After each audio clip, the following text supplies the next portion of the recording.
네, 오늘 함께 읽을 하나님의 말씀은 신약성경 로마서 5장 말씀입니다. 신약성경 로마서 5장 1절부터 11절 말씀입니다.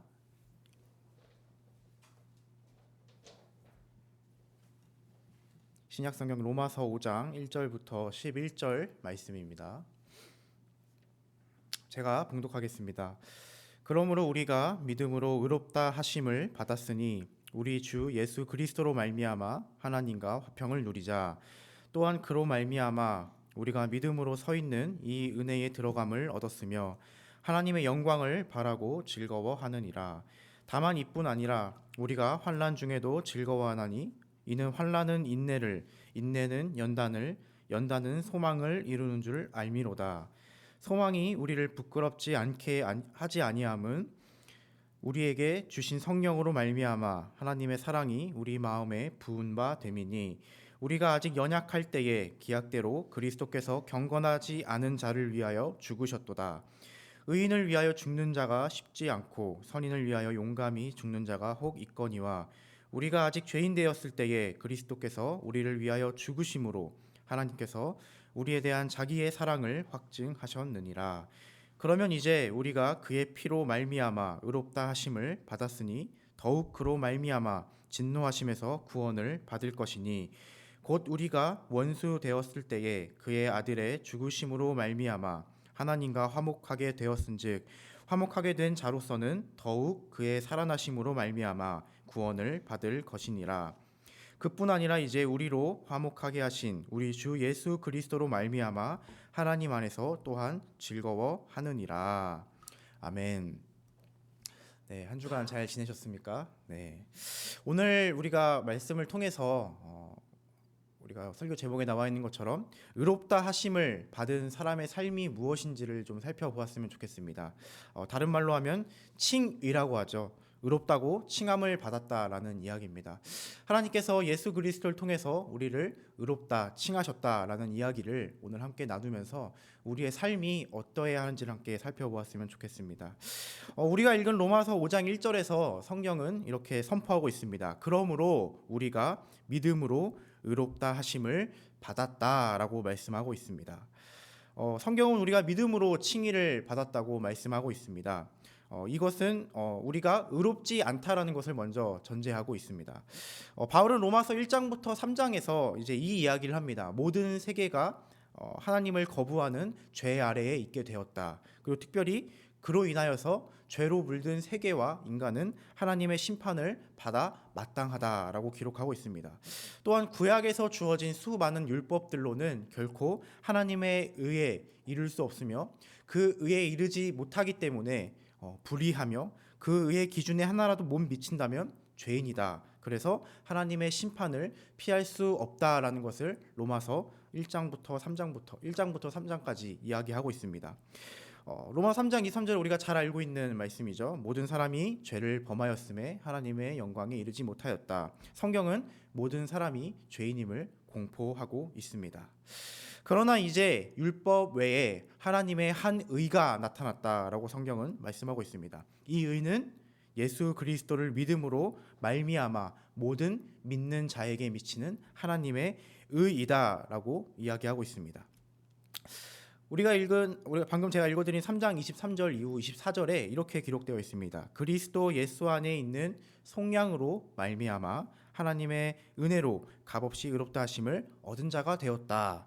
그러니까 예수 그리스도께서 십자가에서 죽으심으로 말미암아 우리 죄값을 속량해 주시고 우리는 그로 인하여 죄의 값을 치렀다라는 것입니다. 그리고 우리는 그 십자가의 은혜로 값없이 은혜를 받고 의롭다 하심을 얻은 자가 되었다라는 것을 성경은 말씀하고 있습니다. 우리가 계속해서 살펴보는 것처럼 의롭다 하심은 칭의는 오직 믿음으로만 가능합니다. 3장 28절에서 이렇게 얘기합니다. 그러므로 사람이 의롭다 하심을 얻는 것은 율법의 행위에 있는 것이 아니라 믿음으로 되는 줄을 우리가 아노라. 이렇게 성경은 말씀하고 있습니다. 율법의 행위로는 결코 의롭다 하심을 칭의를 얻을 수 없다. 즉 우리의 어떠한 행위로도 모든 행위로도 결코 하나님의 의에 도달할 수 없으며 하나님을 기쁘시게 하지 못하며 그리고 하나님의 그 뜻과 그 거룩한 의를 우리가 얻을 수 없다라고 말씀하고 있는 거죠. 그래서 하나님의 의롭다 하심은 오직 예수 그리스도로 말미암아, 그리고 그 예수 그리스도를 믿는 믿음을 통해서만 가능하다라고 성경은 말씀하고 있는 것입니다. 그러므로 우리가 믿음으로 의롭다 하심을 받았으니, 5장 1절의 이 말씀, 우리가 믿음으로 의롭다 하심을 받았다라는 것이 오늘 말씀의 시작이자 선포입니다. 우리는 칭의를 받은 자, 의롭다 하심을 받은 자, 하나님께서 의롭다고 선포하신 자로서 어떠한 삶의 자세를 가져야 하는지, 우리가 어떤 삶의 모양으로 이 땅 가운데 살아가야 하는지, 무엇을 위해 우리가 살아가야 하는지를 이 시간 함께 살펴보기를 원합니다. 첫 번째로 우리는 예수 그리스도를 통해 하나님과 화평을 누려야 한다라고 성경은 말씀하고 있습니다. 우리가 읽은 5장 1절 후반절에서 이렇게 말씀하고 있습니다. 우리 주 예수 그리스도로 말미암아 하나님과 화평을 누리자. 성경은 우리가 믿음으로 의롭다 하심을 받았기 때문에 우리 주 예수 그리스도를 통해서 하나님과 화평을 누려야 한다라고 말씀하고 있습니다. 하나님과 화평을 누리는 것은 곧 관계의 회복을 말하는 것입니다. 여기서 화평은요, 우리가 어떤 느끼는 감정이나 그런 것들이 아닙니다. 물론 그런 것들을 포함하지만 그런 것들이 주된 것이 아닙니다.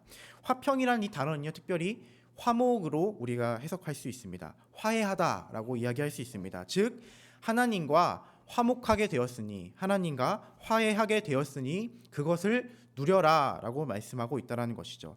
우리의 관계가 하나님과 화목하게 되었기 때문에 우리는 이제 그 관계를 통해서 평화를, 그리고 하나님의 의를 누릴 수 있다는 것입니다. 칭의는 우리로 하여금 다시 하나님과의 관계를 회복시켜 주는 것입니다. 왜 이 관계의 회복이 필요했을까요? 우리가 살펴봤던 것처럼 우리는 모든 사람이 죄를 범하였다는 그 말씀처럼 하나님과 원수 되었던 자들이었기 때문입니다. 우리가 원수 되었을 때에 그의 아들의 죽으심으로 우리가 하나님과 화목하게 되었다라는 말씀을 기억하시길 원합니다. 성경은 우리가 하나님과 원수 되었다라고 말씀하고 있습니다. 즉 하나님이 보시기에 불의했다, 하나님과 원수였다, 하나님이 원하시는 것들을 거부한 채 살아갔다라고 말씀하고 있는 겁니다. 성경은 불의한 자들에게는 하나님의 진노가 쏟아진다라고 말씀하고 있습니다. 즉 불의한 우리에게 하나님의 진노가 쏟아져야만 하는 것입니다. 우리는 하나님의 원수였고 하나님의 진노의 자식, 하나님과 거부된 진노의 자식이었고, 그래서 그런 하나님의 진노가 우리 가운데 쏟아져야만 했습니다. 심판이 우리에게 임해야만 했다는 것이죠. 그래서 하나님과의 우리의 관계의 회복이 필요했던 것입니다. 이 화평은 오직 예수 그리스도로 말미암아 가능합니다. 우리가 읽은 말씀처럼 우리 주 예수 그리스도로 말미암아 하나님과 화평을 누리자라고 성경은 말씀하고 있습니다. 하나님의 진노로 말미암아 우리의 마음에는 늘 근심과 두려움이 있을 수밖에 없는 삶을 살아갈 수밖에 없습니다. 예수님은 말씀하셨습니다. 평안을 너희에게 끼치노니 곧 나의 평안을 너희에게 주노라. 내가 너희에게 주는 평안은 세상이 주는 것과 같지 아니하니라. 너희는 마음에 근심하지도 말고 두려워하지 말라. 예수님의 주는 평안은 바로 이러한 평안이었습니다. 우리가 하나님과의 관계를 회복함을 통하여 더 이상 그분의 진노하심 아래에 있지 아니하고 그 진노를 두려워하며 떨며 사는 그러한 평안이 없는 삶이 아니라 하나님께서 우리의 관계와 예수 그리스도를 통해 회복시키셔서 우리가 그의 평안을 누릴 수 있는 그러한 삶을 우리에게 허락하셨다는 것입니다. 그래서 우리는 이 화평의 복을 누려야 합니다. 바로 이 샬롬을, 하나님의 샬롬을 우리의 삶 가운데 누려야 한다는 것입니다. 예수 그리스도로 말미암아 이제 우리는 의롭다 하심을 받고, 이 의롭다 하심을 통해서 이제는 불의한 자가 아니라 하나님 보시기에 의로운 자로 하나님과의 관계가 회복되었습니다. 그래서 우리는 이제 하나님과 샬롬의 상태에 있게 되었습니다. 하나님은 이제 더 이상 우리에게 죄의 대가, 죄의 벌을 주시는 분은 아니십니다. 이제 그는 우리의 아버지가 되시고 우리는 그분의 자녀가 되며, 하나님은 우리의 왕이 되시고 우리는 그분의 백성이 되었다는 것입니다. 하나님의 진노가 이제는 우리의 머리 위에 머물지 않습니다. 반대로 하나님의 은혜가 이제는 우리 머리 위에 머물게 되었습니다. 우리는 더 이상 한치 앞을 모르는 채 죽음을 향해 달려가는 삶을 살지 않아도 됩니다. 하나님의 샬롬이 우리의 삶에 영위하면서 우리는 그분이 우리의 살 길을 만들어 주시며 우리의 삶을 책임져 주시는 그 평안을 누리게 된다는 것입니다. 예수 그리스도께서 우리를 위하여 죽으시고 그리고 우리는 그를 믿음으로 의롭다 하심을 받았습니다. 그래서 우리는 관계가 회복되었고 그로 인하여 우리는 그 관계에서 나오는 하나님과의 화평을 누리게 됩니다. 그런 삶을, 그러한 화평을 누리는 성도님들이 되시기를 바랍니다. 두 번째로는요, 우리는 예수 그리스도를 통해 믿음으로 이 은혜의 들어감을 얻었고 그리고 지금 서 있다라는 사실을 기억하시길 바랍니다. 5장 2절 상반절에서 이렇게 말씀하고 있습니다. 또한 그로 말미암아 우리가 믿음으로 서 있는 이 은혜의 들어감을 얻었으며, 우리는 예수 그리스도를 통해서 이 은혜에 받아들여졌습니다. 이 은혜는 곧 칭의의 은혜입니다. 의롭다 하심을 받은 은혜인 거죠. 에베소서 2장 14절에서는 이렇게 말씀하고 있습니다. 그는 우리의 화평이신지라 둘로 하나를 만드사 원수된 것 곧 중간에 막힌 담을 자기 육체로 허셨다라고 말씀하고 있습니다. 주님은 하나님과 우리의 중간에 막힌 담을 허무셨죠. 그리고 우리에게 화평을 주셨죠. 막힌 담이 허물어졌기 때문에 우리는 이제 어떻게 할 수 있습니까? 하나님 앞에 나아갈 수 있다라는 것입니다. 의롭다 칭함을 받고 하나님 앞으로 들여보내지게 되었다라는 것입니다. 예수님이 오시기 전에는 감히 상상도 할 수 없는 일이었죠. 죄로 인해 하나님을 보게 되면 죽을 수밖에 없었습니다. 그래서 하나님께서는 모세에게 이렇게 말씀하시죠. 이스라엘이 하나님을 보려다가 죽을까 하노라. 그리고 구름을 그들 가운데에 내리시고 그 위에 모세만을 독대하시며 이스라엘 백성들에게는 모습을 보이지 않으십니다. 즉 죄로 인하여서 우리는 하나님을 만날 수도 없었으며 하나님 앞으로 나아갈 수 없었다라는 것이죠. 그러나 이제 우리는 하나님과 우리 사이에 막힌 담을 주님께서 허물어 주셨기 때문에 하나님 앞에 나아갈 수 있게 되었다는 겁니다. 에베소서 2장 18절에서는 이렇게 말씀하고 있습니다. 이는 그로 말미암아 우리들이 한 성령 안에서 아버지께 나아감을 얻게 하려 하심이다. 우리는 이제 그리스도를 통해 의롭다 하심을 얻었기 때문에 그 의로 말미암아 하나님 앞에 나아가는 그 은혜에 받아들여졌습니다. 우리는 예수 그리스도를 통해 그리고 또한 이 믿음 위에 굳게 서 있게 되었습니다. 로마서 8장에서 이렇게 말씀하고 있습니다. 누가 능히 하나님께서 택하신 자들을 고발하리요 의롭다 하신 이는 하나님이시다. 내가 확신하노니 사망이나 생명이나 천사들이나 권세자들이나 현재일이나 장래일이나 능력이나 높음이나 깊음이나 다른 어떤 피조물이라도 우리를 우리 주 예수 안에 있는 하나님의 사랑에서 끊을 수 없느니라. 우리가 실수한다고, 우리가 부족한다고 하나님께서는 다시 우리를 내치시지 않으신다라는 말씀입니다. 그 누구도 하나님께서 우리를 의롭다 하셨기 때문에 그 의롭다 하심을 취소할 수 없다라는 것이죠. 그 무엇도 하나님의 그 사랑에서 하나님과의 그 관계에서 우리를 끊을 수 없다라는 것입니다. 그렇게 우리는 감사함으로 담대히 때를 따라 돕는 은혜를 얻기 위하여 하나님께 나아갈 수 있게 되었다라는 것입니다. 우리는 이 은혜를 누려야 합니다. 우리는 예수 그리스도로 말미암아 믿음으로 이 은혜를 통하여 하나님께 받아들여졌습니다. 칭의는 그런 것입니다. 하나님이 우리를 의롭다 하셨기 때문에 우리가 하나님께서 그분의 자신의 관계 안으로 우리를 초대하신 것입니다. 그리고 또한 우리는 이 믿음으로 이 은혜 위에 굳게 서 있습니다. 이 은혜는 무너지지 않습니다. 끊어지지 않습니다. 하나님이 우리를 의롭다 하셨기 때문에 그 누구도 취소할 수 없는 은혜인 것입니다. 우리는 의롭다 하심을 얻은 자로서 하나님 앞에 나아가 은혜를 구해야 합니다. 그리고 이것이 우리가 누리는 두 번째 복이라는 사실을 기억하셨으면 좋겠습니다. 세 번째로는요, 우리는 예수 그리스도를 통해 하나님의 영광의 소망을 기뻐해야 한다라고 성경은 말씀하고 있습니다. 우리가 읽은 로마서 5장 2절 후반절에서 이렇게 말씀하고 있습니다. 하나님의 영광을 바라고 즐거워하느니라. 하나님의 영광을 바라고 즐거워한다. 이제 영어 성경을 보면요, 이렇게 번역되어 있습니다. 하나님의 영광의 소망을 즐거워해야 한다, 기뻐해야 한다는 것이죠. 즉 하나님의 영광을 바라며 즐거워한다는 것, 하나님의 영광의 소망을 기뻐해야 한다는 것이죠. 이것이 무엇인가? 먼저 예수 그리스도의 재림을 소망하며 기뻐하는 것입니다. 예수님께서는요, 다시 그분의 큰 권능과 영광으로 이 땅 가운데 그 날에 다시 오실 것입니다. 그리고 우리는 그 주님의 영광을 볼 것이며, 그리고 그 주님의 영광을 봄을 통하여서 우리도 그와 같이 영광스러운 모습으로 변화된다라는 것입니다. 이것이 영화이죠, 영화. 로마서 8장에서 이렇게 말씀하고 있습니다. 자녀이면 또한 상속자, 곧 하나님의 상속자다. 그리고 그리스도와 함께한 상속자다. 우리가 그와 함께 영광을 받기 위하여 고난도 함께 받을 것이다. 이렇게 말씀하고 있습니다. 그러니까 우리는 하나님의 형상과 영광으로 창조되었지만 죄로 인하여서 그 하나님의 영광에 이르지 못하는 상태로 바뀌었죠. 그런데 이것이 그날에 다시 회복되어진다는 것입니다. 그날에 다시 우리는 주님과 함께 영광을 받게 된다는 것이죠. 둘째로 하나님 나라의 완성을 소망하고 기뻐해야 한다는 것입니다. 죄로 인하여서 망가진 것은 우리뿐만이 아니죠. 우리를 통하여 우리의 죄로 인하여서 이 땅도 창조 세계도 망가지게 되었습니다. 그래서 이 땅 가운데 망가진 죄로 인해 망가진 그 하나님의 나라가 완전히 온전히 회복되어질 것을 기뻐해야 하며 소망해야 한다는 것입니다. 우리가 방금 얘기했던 것처럼 하나님의 백성인 우리가 먼저 회복되어지고 온전해질 것입니다. 그리고 하나님의 모든 창조 세계가 다시 온전해질 것입니다. 로마서 8장에서 이렇게 말씀합니다. 그 바라는 것은 피조물도 썩어질 종로로 탄 데서 해방되어 하나님의 자녀들의 영광의 자유에 이르는 것이다. 하나님의 나라의 완성 또한 우리가 소망하며 기뻐해야 한다는 것입니다.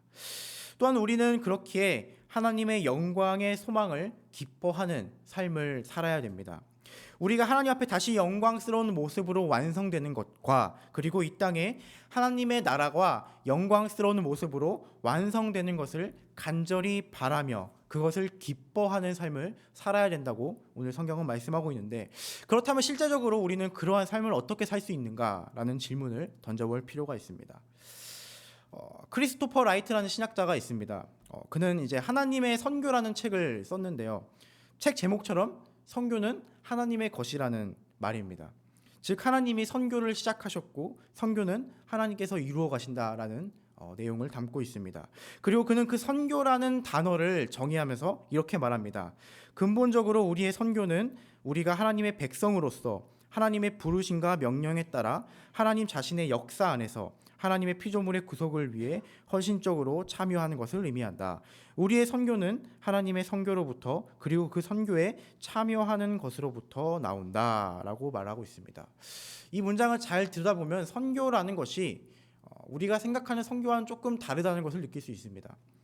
그가 말하는 선교는요, 죄로 인해 망가진 모든 것들을 다시 원상복구시키는 하나님의 역사를 말합니다. 즉 우리의 삶이 하나님께로 가까이 가며 예수를 닮아가며 하나님을 드러내는 것이 하나님의 선교라고 말하는 것입니다. 우리가 하나님의 영광을 소망하며 기뻐하는 삶을 살기 위해서는요, 바로 이러한 선교적인 삶을 살아야 된다는 것입니다. 이는 단순히 누군가에게 복음의 몇 마디를 던지는 것이 아닙니다. 우리의 삶의 자리에서 하나님의 백성으로 하나님의 부르심과 명령에 따라 구속의 완성을 위해 헌신적으로 참여하는 것이 선교라는 것입니다.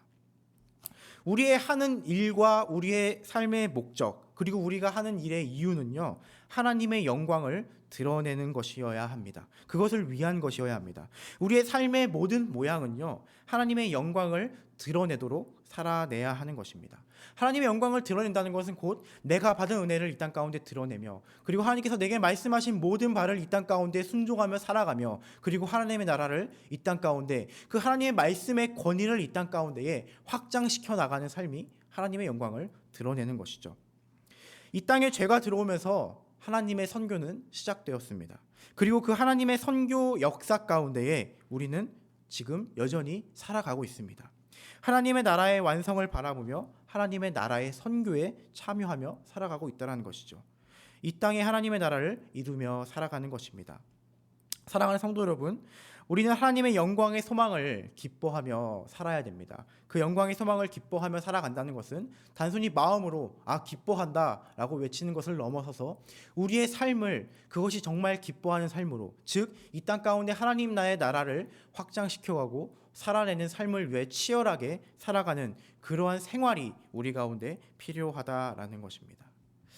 그리고 우리가 의롭다 하심을 받은 자로서 살아가야 될, 누려야 될 복 중에 네 번째는요, 우리는 환난 중에도 즐거워해야 한다는 것입니다.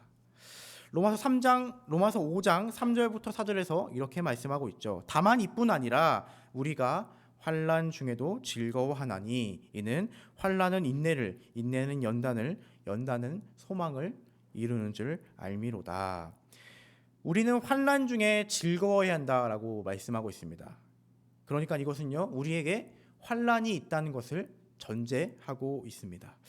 예수님께서는요, 그리스도인들에게, 자신을 따르는 이들에게 반드시 환난이 있을 것이다 라고 말씀하셨습니다. 세상에서는 너희가 환난을 당하나 담대하라, 내가 세상을 이기었다. 너희에게 환난이 있을 것이지만 내가 세상을 이겼기 때문에 담대하라 라고 말씀하고 있습니다. 또 우리가 지난 주일 설교까지 살펴봤던 그 팔복에서 이렇게 말씀하고 있죠. 의를 위하여 박해를 받은 자는 복이 있나니 천국이 그들의 것임이라. 나로 말미암아 너희를 욕하고 박해하고 거짓으로 너희를 거슬러 모든 악한 말을 할 때에는 너희에게 복이 있나니 기뻐하고 즐거워하라. 하늘에서 너희의 상이 큼이라. 주님은 말씀하십니다. 너희가 의를 위하여 박해를 받고 고난받는 것을 즐거워해라, 기뻐해라. 왜? 하늘에서 너희의 상이 크기 때문이다 라고 말씀하고 있습니다. 이런 것들을 살펴보았을 때에 우리는 단순히 이 환난, 고난, 우리가 당하는 이러한 고난을 인내하고 버티는 수준을 넘어서서 즐거워해야 한다, 기뻐해야 한다라는 것을 우리는 알 수 있습니다. 우리가 조금 전에 제가 읽어드렸던 로마서 8장에서 이렇게 말씀하고 있습니다. 우리가 그와 함께 영광을 받기 위하여 고난도 함께 받아야 할 것이다. 주님 말씀하신 것처럼 그 날에 주님 다시 오셨을 때 우리가 그렇게 하나님과 함께, 주님과 함께 영광스러운 모습으로 변모되며 그 영광을 취하기 위하여, 그 큰 상을 받기 위하여 우리도 주님과 함께 고난을 받아야 한다라고 성경은 말씀하고 있다는 것입니다. 고난의 끝은 영광입니다. 또한 우리는 환난 중에 즐거워함은 환난이 우리를 성숙하게 만드는데, 그리고 그것을 성숙하게 만든다는 사실을 아는 데 있다는 것을 기억해야 합니다. 우리가 살펴본 말씀처럼 환난은 인내를 이룬다고 말씀하고 있습니다. 인내는 곧 오래 참음이며 성도의 믿음을 지켜주는 능력입니다. 고난을 통해서 우리는 성장합니다. 계시록에 이렇게 기록되어 있습니다. 요한계시록에 이렇게 기록되어 있는데요. 성도들의 인내가 여기 있나니 그들은 하나님의 계명과 예수에 대한 믿음을 지키는 자다라고 말씀하고 있습니다. 성도들의 인내가 여기 있다. 그들은 인내했다. 그리고 그들은 하나님의 계명, 말씀과 예수에 대한 믿음을 지키는 자다라고 말씀하고 있습니다. 즉 우리의 인내는 우리의 믿음을 지켜주는 능력입니다. 우리의 인내는 하나님의 말씀대로 살아가고자 하는 능력입니다. 그렇기 때문에 우리에게 주어지는 그 고난을 통해서 우리는 인내를 얻게 되며 그 인내를 통해서 우리는 믿음을 지키는 놀라운 능력을 얻게 된다는 것입니다. 또한 이 인내는 연단을 이룹니다. 환난은 인내를 이루고 인내는 우리로 하여금 연단을 이루도록 합니다. 여기서 연단으로 번역된 이 단어는요, 성품, 평판을 의미합니다. 즉 인내를 통해서 우리는 성도로서의 성품, 믿음을 지키는 자로서의 평판을 얻게 된다는 것이죠. 그리고 하나님의 백성답게 살아감을 통해서 그리스도인이라는 정체성을 더욱 확고히 하게 된다는 것입니다. 고난을 통해서 우리는 인내하게 됩니다. 그리고 그 인내를 통해 우리는 믿음을 지키게 되죠. 그 믿음을 지킴을 통해서 우리는 저 사람은 그리스도인이다, 믿음을 지키는 자다라는 성품, 평판을 하나님께 또 세상으로부터 얻게 된다라는 것입니다. 그리고 또한 이 연단은 소망을 이룬다고 말씀하고 있습니다. 마지막으로 연단은 고난을 통한 연단은 우리에게 소망을 갖게 합니다. 어떤 소망이냐면 하나님을 향한 소망인 것이죠. 결국 고난을 통해서 소망을 가지게 된 우리는요, 고난을 통해서 우리를 성장시키시는 그 하나님을 바라보게 된다는 것입니다. 고난 가운데 우리를 지키시고 우리를 포기하지 않으시고 우리를 다시 일으키시며 우리로 하여금 앞으로 걸어가게 하시는 그 하나님을, 인도하시는 그 하나님을 우리는 보게 될 수밖에 없다라는 것입니다. 그래서 우리는 소망을 이 땅 가운데 두지 않습니다. 이 땅의 것, 곧 사라질 것들에 두지 않습니다. 오히려 신실하신, 약속을 지키시고 끝까지 우리를 책임져 주시는 그 신실하신 하나님께 두게 된다라는 것입니다. 결국 우리를 통해 하나님의 일을 이루실 그 하나님께 우리는 소망을 두게 된다라는 것입니다. 그래서 고난은요, 우리로 하여금 인내를, 그리고 인내는 연단을, 성품을 이루게 하고요. 그 성품을 통해서, 그 과정을 통해서 우리는 하나님께 소망을 두게 된다라는 것입니다. 또한 한 가지 더 우리가 알아야 할 것은 이 소망의 근거, 이 소망은 하나님께서 사랑으로 확증하신 소망이라는 것입니다. 우리가 읽은 본문 5절에서 이렇게 말씀하고 있습니다. 소망이 우리를 부끄럽게 하지 아니함은 우리에게 주신 성령으로 말미암아 하나님의 사랑이 우리 마음에 부은 바 됨이다. 소망이 우리를 부끄럽지 않게 한다라고 말씀하고 있습니다. 구약에서 이 부끄러움, 수치는요, 하나님의 심판에 대한 결과로 우리에게 주어지는 것입니다. 우리는 하나님을 버리는 자들에게, 그리고 우상 숭배하는 자들에게 하나님은 그 자들에게 부끄러움과 수치를 주겠다라고 많은 구약 성경에서 말하는 것을 보게 됩니다. 그들은 부끄러움을 당하고 수치를 당할 것입니다. 하지만 환난 가운데 얻은 이 소망은요, 우리의 믿음을 지켜주기 때문에 우리는 부끄러움을 당하지 않게 된다는 것입니다. 우리가 하나님을 놓치지 않게 만들어줍니다. 그 이유는 성령을 통해 하나님의 사랑이 우리 마음에 부어지기 때문인 것입니다. 성령을 통해 하나님께서 우리의 마음에 그 하나님의 사랑을 부어주시는데, 그러면 이 사랑은 도대체 어떤 사랑인가?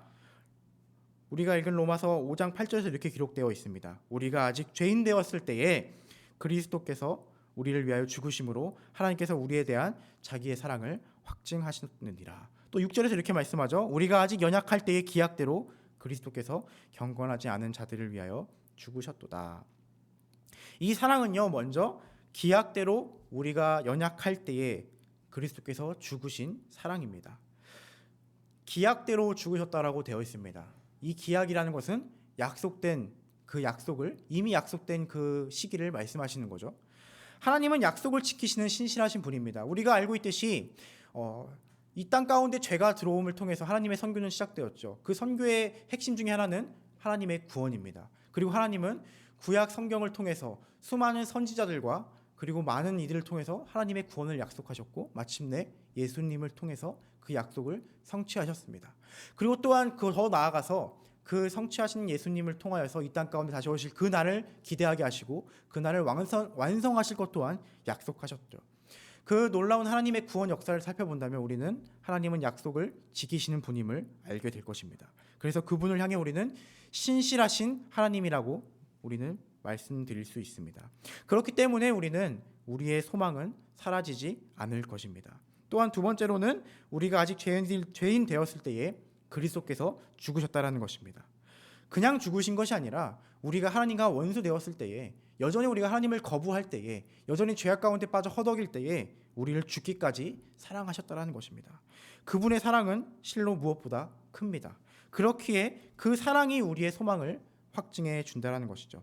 우리가 연약할 때에, 죄인 되었을 때에 하나님은 우리를 사랑하셨습니다. 그렇기에 지금도 여전히 성령을 통해서 하나님의 사랑이 우리에게 부어지는데, 그 사랑은 우리가 연약할 때에, 우리가 죄인 되었을 때에 부어진 사랑과 동일한 사랑이기 때문에 그 사랑은 변하지 않는 사랑이라는 것입니다. 이 하나님의 사랑이 우리의 소망을 확증하고 있습니다. 그렇기에 우리는 하나님께 소망을 두고, 이 확증하신 이 소망을 두고 환난 가운데에 즐거워하며 기뻐하며 그 환난을 기뻐하며 살아가며 그리고 성장할 수 있다라는 것입니다. 우리가 칭의를 받은 자로서 살아가야 할 다섯 번째 모습은요, 우리는 예수 그리스도를 통해서 구원을 받을 것이다 라는 그러한 확신을 갖고 살아가는 것입니다. 여기서 말하는 구원은요, 흔히 말해서 우리가 죄사함을 이야기할 때에 그 죄사함을 넘어서는 더 큰 구원을 이야기합니다. 우리는 종종 구원을 죄사함에 한정되어서 이야기할 때가 많죠. 나는 구원받았다라고 이야기했을 때 나는 예수님을 통해서 죄사함을 받았다라고 이야기할 때가 많습니다. 그러나 하나님의 구원은요, 더 큰 관점에서 하나님 나라의 회복을 이야기하고 있다는 것입니다. 우리의 죄사함을 시작으로 여전히 하나님의 구원 역사는 진행되고 있습니다. 그래서 우리는 우리의 구원을 이미와 아직이라는 단어를 사용해서 말할 수 있습니다. 이미 주님께서는 이 땅에 오셨고 우리를 위해 십자가에서 이미 죽으셨고 그리고 부활하셨고 승천하셨습니다. 그러나 아직 하나님의 나라는 완전히 회복되지 않았습니다. 아직 그 날은 오지 않았습니다. 완성의 날은 오지 않았다라는 것이죠. 그래서 우리는 그 날에 하나님의 진노하심에서 구원을 받을 것이다 라고 성경은 말씀하고 있습니다.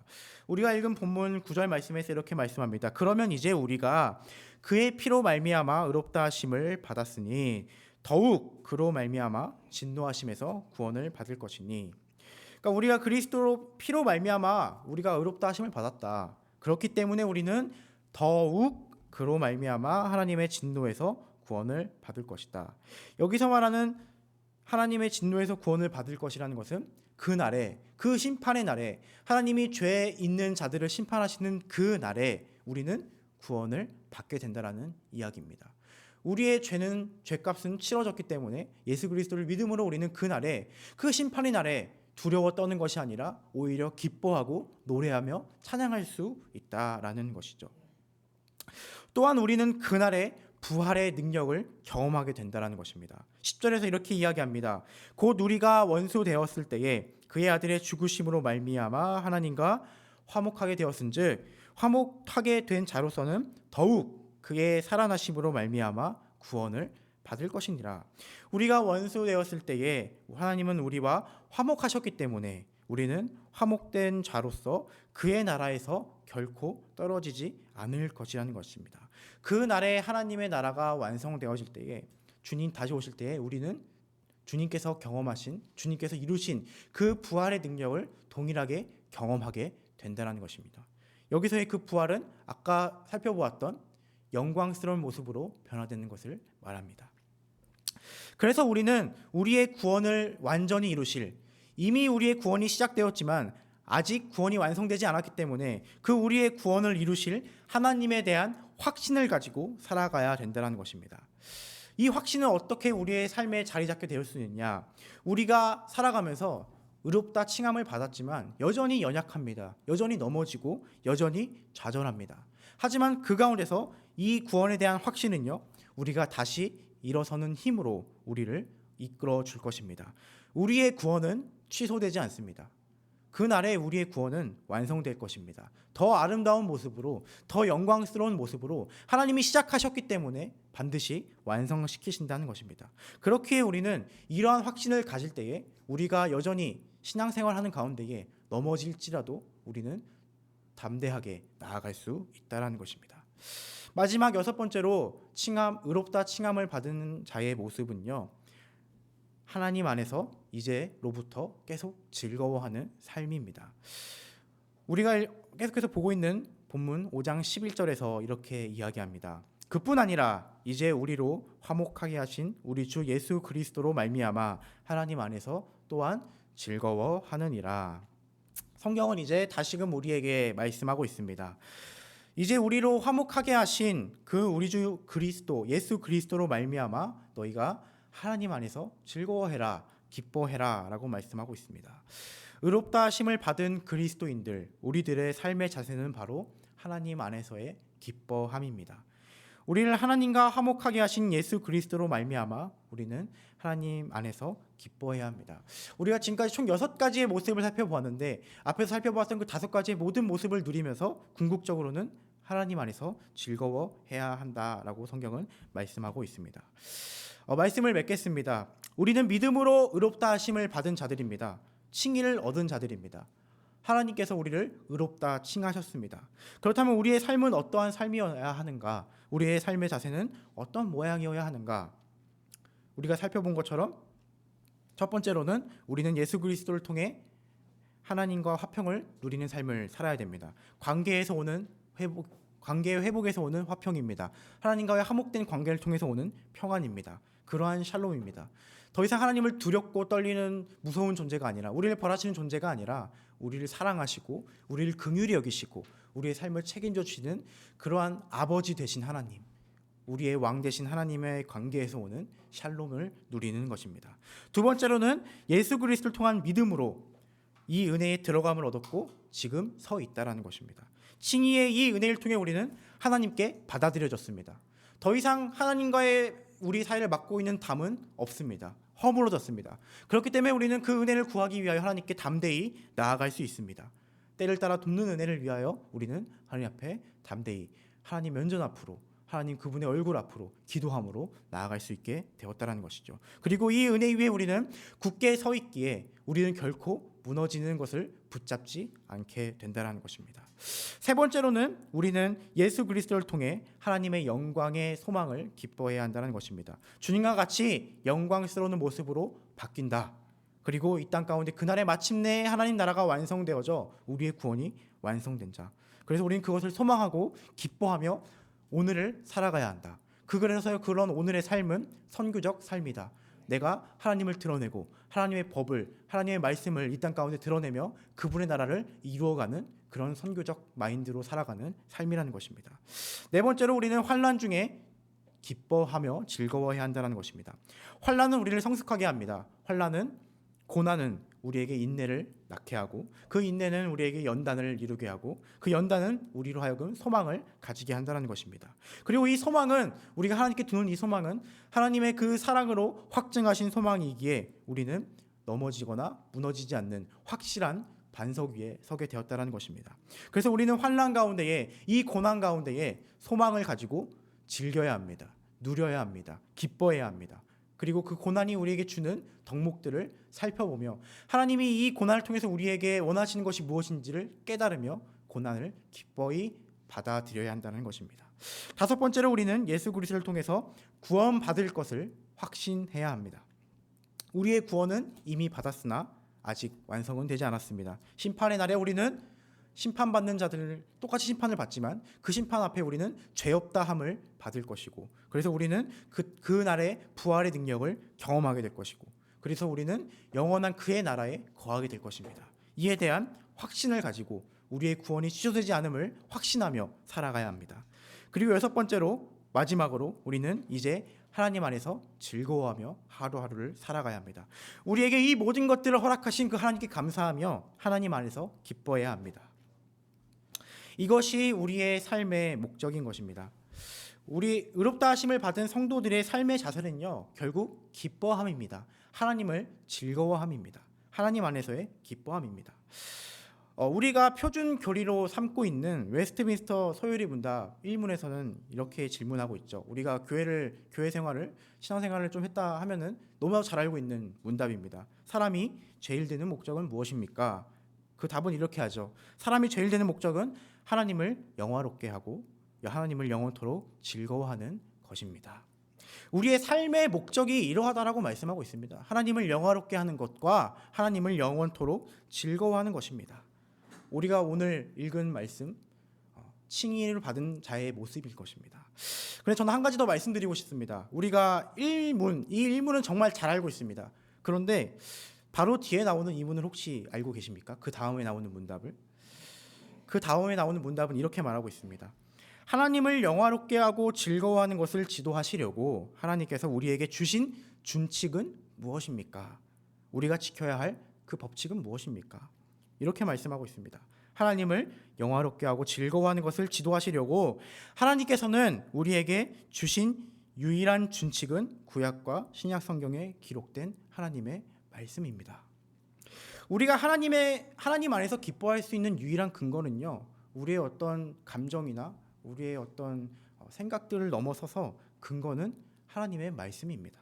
특별히 오늘 말씀 가운데 말씀하신 것처럼 의롭다 하심을 받은 자들의 삶이 어떠해야 하는지를 우리에게 말씀하고 계신다는 것입니다.